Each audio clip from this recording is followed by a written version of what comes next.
Accreditation voting begin in Ondo governorship election.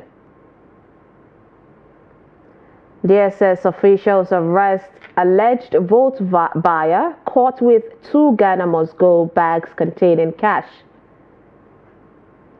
Abuja residents decry naira scarcity and POS charges.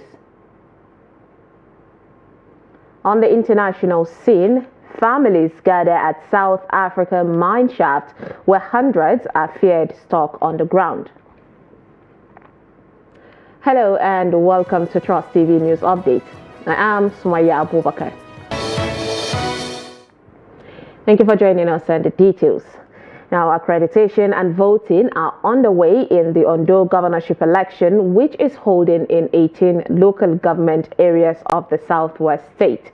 As early as 7 a.m., voters were spotted trooping into some polling units in the state, while the election started around 8 a.m. on the day. The incumbent governor and governorship candidate of the All Progressive Congress, the APC, Lucky Aiyedatiwa, has cast his vote. Aiyedatiwa voted at his polling unit 05, Ward 4, Obela in Ilaje local government area of the state. And shortly after casting his vote, the governor expressed optimism that the exercise will be seamless across the state. He commended the organization and efficiency at the polling station, noting that the process was both orderly and transparent. Most safest and peaceful state in Nigeria, and we'll be having our elections in a peaceful environment, and this very one will not be different. The citizens, they are law-abiding, haven't been decided for the past 10 months. They still have been very, very peaceful, and they know what they want and who they want. So I believe the election will be very, very peaceful, credible. I went through the whole process of accreditation before casting my vote, and I believe the INEC officials will do the same at every location. So I want to believe that the process will be very, very transparent, credible, and conclusive at the end of the day. Mr. Governor, sir, one of the problems is the fact that materials are not always arrive early, but here we seem to see a situation whereby the materials arrive early. What's your impression about that, sir? Well, I can't speak for other locations for now, but from what I gathered, information at my disposal revealed that other locations also have materials, at least those that have been brought to my knowledge. But I can't speak across the entire state yet. But as we progress, we begin to get more information. But from what I've seen here today, the INEC officials, I was told, have arrived since yesterday at the rack center, and they started early. You can see at just about past 9, I have casted my vote, and I'm not the first person that casted his vote anyway. Some voters in the Owena axis of Idanre local government area have decried the malfunctioning of the bimodal voters authentication system, the Beavers machine, in the ongoing Ondo state governorship election. A voter, Ola Joseph, said the malfunctioning of the Beavers is affecting the election in the polling unit, despite the presence of eager voters who arrived the polling unit as early as 8 a.m. He lamented that he could not vote because the Beavers could not capture him.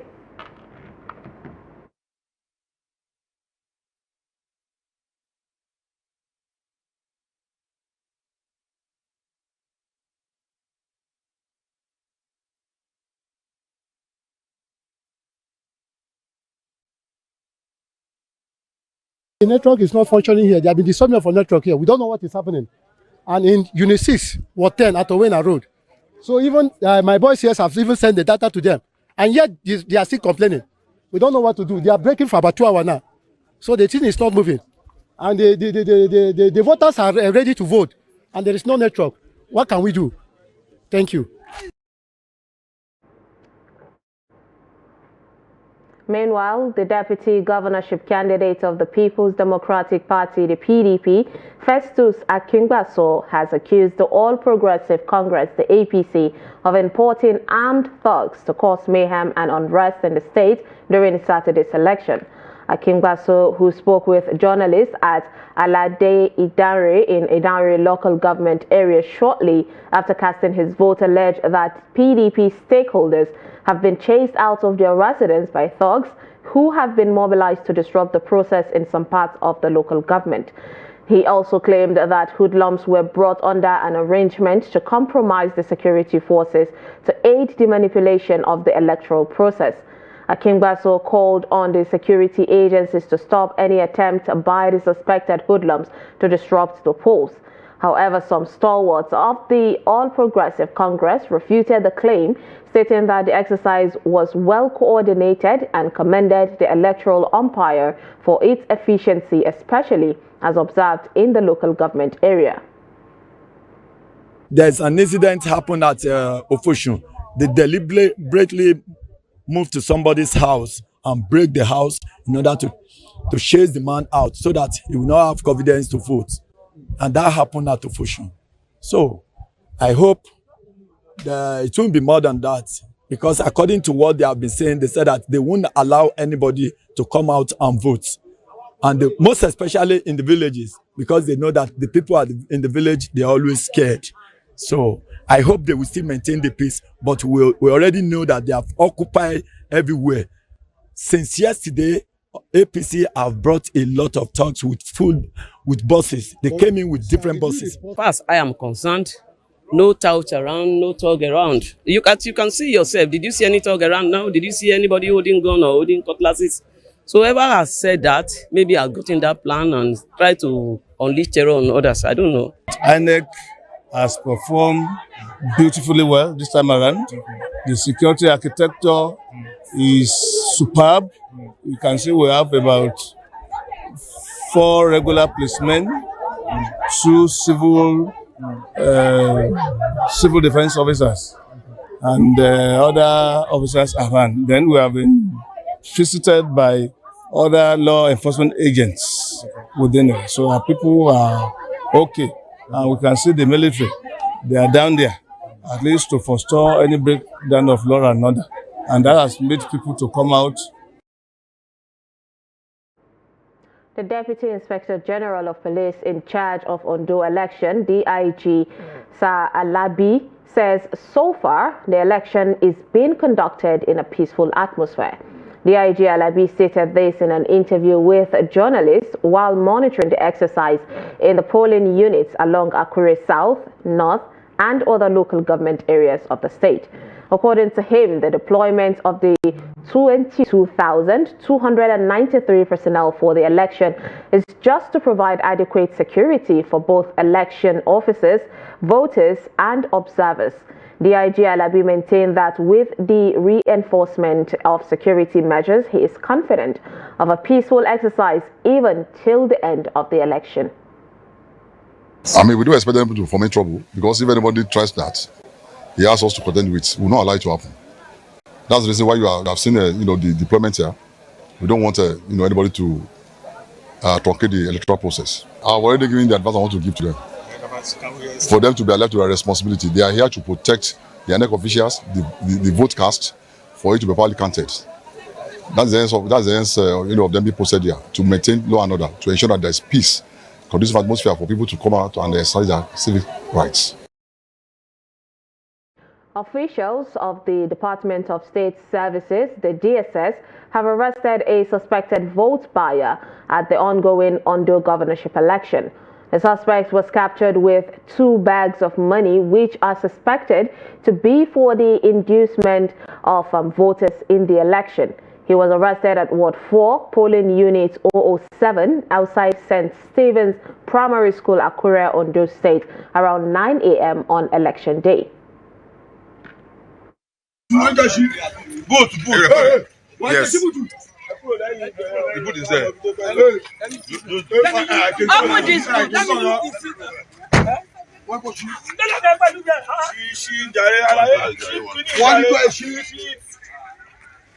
Open them.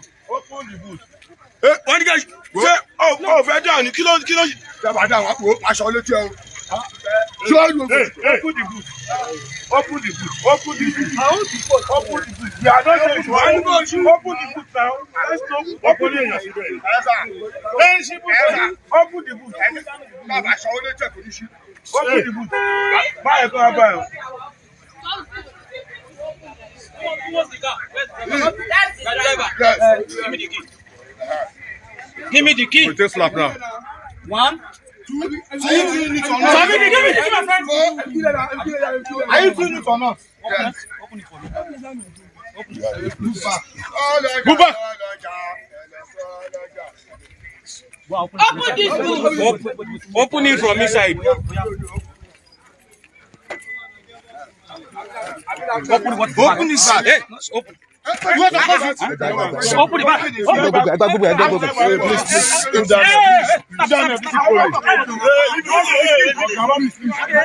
Give me the key. Open the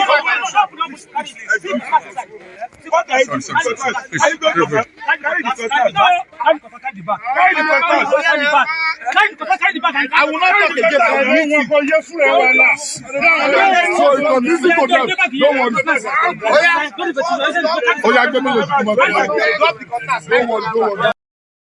The People's Democratic Party, the PDP in Ogun State, have expressed concerns over the distribution of 2 result sheets instead of 1 to polling units. The party also questioned the credibility of the election due to the late distribution of materials. Reports say election officials were still collecting materials from the Ogun State Independent Electoral Commission office in Abeokuta, the state capital, as at 7:32 a.m., just minutes before the scheduled 8 a.m. starting time. Speaking with journalists, the PDP state agent Waliu Oladipupo expressed worries over the development, emphasizing that this irregularity could undermine the integrity of the electoral process. He noted that the shortcomings will disenfranchise many voters. My observation so far was that I have been here since yesterday morning, and in the distribution of non-sensitive materials, I discovered especially the from EC8A and other ones whatsoever that we used to record results. So these result sheets were actually given in 2 copies, which make me to be doubting that this election might not be credible because they might have another plan to use the remaining one, start in another area. So then, secondly, the voters will be disenfranchised, basically because the number of ballot papers available. For example, Abeokuta North is a 338 polling units, so you are given 300 ballot booklets. Insecurity, gunmen suspected to be cultists on Friday shot dead a former councillor of Abeokuta North local government area, Mutiu Akimbami, around Brewery in Abeokuta, the Ogun State capital. Akimbami, popularly known as Ego, was reportedly shot in the head while on a motorcycle with his son. A spokesperson for the State Police Command, SP Omolola Odutola, confirmed the killing in a statement on Saturday. The divisional police officer was said to have quickly mobilized patrol teams to the location and transported the victim to Ijaye General Hospital, where a doctor confirmed him dead. The PPRO added the preliminary investigations have indicated that the late Mutiu Akimbami was a well-known member of the Eye confraternity who once held the top position at the Federal College of Education, or CLA, in Abeokuta and had been listed as a wanted person. Famous Christian music composer Jude Nam has been kidnapped. Nam, also known as Ancestor, is the National Music Director for the Christian Association of Nigeria, the CAN, and a member of the National Liturgical Commission, Catholic Secretariat of Nigeria. He was allegedly kidnapped on Thursday evening around 6 p.m. in Umunachi, Anambra State. The music icon is said to have traveled to Anambra for a church function. A Catholic priest, Reverend Father Augustine Mario, shared the sad news of Nnam's kidnap on his Facebook page on Friday. The air component of Operation Fansa Yamma has dismantled a major bandit enclave located within Dunya Hill and Batauna Forest in Giwa local government area of Kaduna State.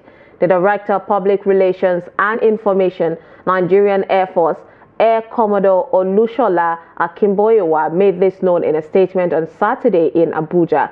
Akinboyewa said the strategic airstrikes were conducted on November 12 in furtherance of the intense air interdiction campaign in Northwest nicknamed Operation Farautar Mujia. According to him, the affected areas have long served as safe havens for bandit groups due to their dense vegetation and the natural protection provided by an array of caves. He said the objective of the airstrikes was to dismantle the entrenched criminal networks and also degrade their capacity to operate effectively.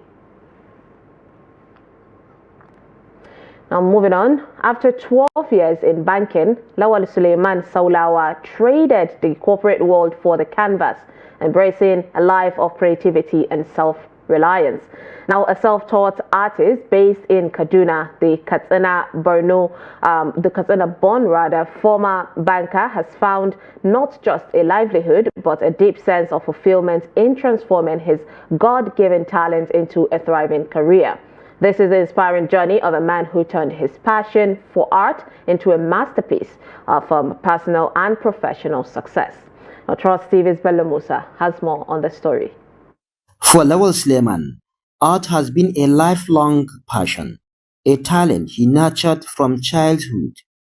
Living his banking career turned out to be one of the best decisions he ever made, allowing him to fully embrace his creativity and thrive as a self-taught artist. Well, you know, the banking job is demanding. Anybody that works in the bank knows that it takes a lot of time to be working from morning to evening. And then, even though the fee at that time was good, and then the banking sector was better off, but you know, when you have an instinct and you have a passion that you want to pursue, so I discovered that I have the passion of art running in my blood.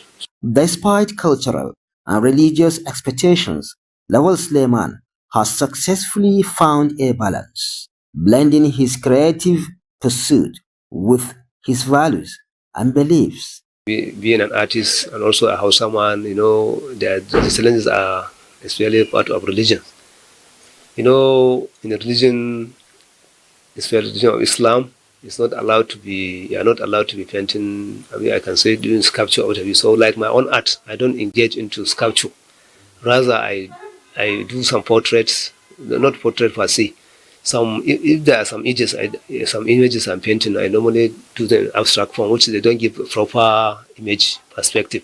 Against all odds, he is excelling in the business due to hard work and dedication. You know, I have attended several exhibitions in Abuja, Kaduna, Kano, Katsina, and what have you. In fact, even my works, I have to send them abroad for online exhibition and what have you. So through that, I was able to know so many people in the art industry, and then having my own personal gallery, having my students, I have children, I mean, and other people that I train. And I'm happy that most of the reputable hotels you see in Kaduna, Abuja, and many households, they are having my artworks. Beyond the rising cost of living, marketing art in northern Nigeria presents its own set of challenges, testing the resilience and creativity of artists like Lawal Suleiman. People don't know much about art in the north. They don't give it importance. Talk less of when you talk of Lagos, Abuja, and other part of the country where they come and buy artworks like that. For you to sell an artwork here, very costly. It's very rare. But people from Abuja, Lagos, and what have you, they have the value and they buy it. Sometimes when we go for exhibitions, we normally sell better there. But even though some people are beginning to appreciate art in the north now, Lawal Suleiman Salawa believes art is more than a passion. It is a profession that pays the bills. Encouraging young people to embrace skilled work, he emphasized that relying solely on white-collar jobs is no longer sustainable. Having started his banking career in 1989, Lawal eventually found his true calling in the creative world, proving that skills and talent can pave the way to a fulfilling life. Bella Musa, Trust TV News Kaduna. Some residents of the Federal Capital Territory have expressed dissatisfaction with the shortage of cash in circulation as well as the increase of the point of sale, popularly called POS charges. According to them, automated teller machine, that's the ATM, within the city center have consistently remained cashless as banks struggle with low cash supply. Trust TV's Antonia Ebohom reports that residents even claim that banks have started rationing cash and restricting maximum over-the-counter withdrawals to a daily limit between 5,000 naira and 20,000 naira only. The report. The current cash scarcity in Nigeria is gradually becoming intense, with citizens expressing their frustrations over their inability to easily access cash for their daily transactions. This development is gradually resulting in shortage of cash as many automated teller machines remain cashless, thereby leaving customers with no other choice but to use other means of withdrawing cash. They lamented that the scarcity in cash has an effect on the economy, especially those in business sector who need it for the day-to-day running of their businesses.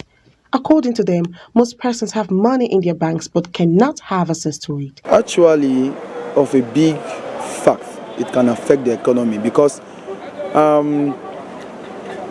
many people are in need of something. Maybe they want to use money to get something, but there is a kind of limitation of it, so they cannot be able to afford what they want to get with that. Many people are in need of money, but they cannot get in touch with. And to my own little opinion, I can just give a little advice that government they should help us, because though we are in need, but they should still try their best to help us. As many turn to POS operators for cash, charges have begun to surge as demand also grows. This, many say, eats into their cash. I use POS, and they are all increasing their charges now, which does not all go well for my pocket. When you go to the banks, they will tell you they are cash crunch, they don't have cash, and it's affecting a lot of people's business. You want to pay somebody with cash, the person will come to your office and say, please, I need cash, I don't want transfer. You now tell him that, no, go back, I will transfer money to you. It can spoil the business. It's affecting the business. The charge rate is still there, but the challenges that we are having now is the shortage of the money from bank. Money is not in circulation, which a lot of people, somebody will come, he wants to withdraw 100,000, you don't have to. And for you to go to bank, you can't get that 100,000. So it's affecting our business. They should make the currency available. They advise the government to clear the air in order to avoid wrong speculations in a necessary increase in the charges of point of sales operators. The CBN should come out and make things clear to people. Are you stopping old Naira notes? Or if not, let people know. It's all these things are artificial scarcity and wrong speculation. They are not even sure.